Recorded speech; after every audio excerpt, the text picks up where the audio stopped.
23 സങ്കീർത്തനം. യഹോവ എന്റെ ഇടയനാകുന്നു, എനിക്ക് മുട്ടുണ്ടാകുകയില്ല. പച്ചയായ പുൽപ്പുറങ്ങളിൽ അവൻ എന്നെ കിടത്തുന്നു.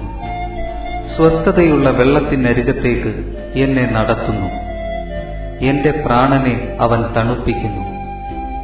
തിരുനാമം നിമിത്തം എന്നെ നീതിപാതകളിൽ നടത്തുന്നു. കൂരിരുൾ താഴ്വരയിൽ കൂടി നടന്നാലും ഞാൻ ഒരു അനർത്ഥവും ഭയപ്പെടുകയില്ല. നീ എന്നോട് കൂടെ ഇരിക്കുന്നുവല്ലോ, നിന്റെ വടിയും കോലും എന്നെ ആശ്വസിപ്പിക്കുന്നു. എന്റെ ശത്രുക്കൾ കാണുകെ നീ എനിക്ക് വിരുന്നൊരുക്കുന്നു. എന്റെ തലയെ എണ്ണ കൊണ്ട് അഭിഷേകം ചെയ്യുന്നു. എന്റെ പാനപാത്രവും നിറഞ്ഞു കവിയുന്നു. നന്മയും കരുണയും എന്റെ ആയുഷ്കാലമൊക്കെയും എന്നെ പിന്തുടരും. ഞാൻ യഹോവയുടെ ആലയത്തിൽ ദീർഘകാലം വസിക്കും.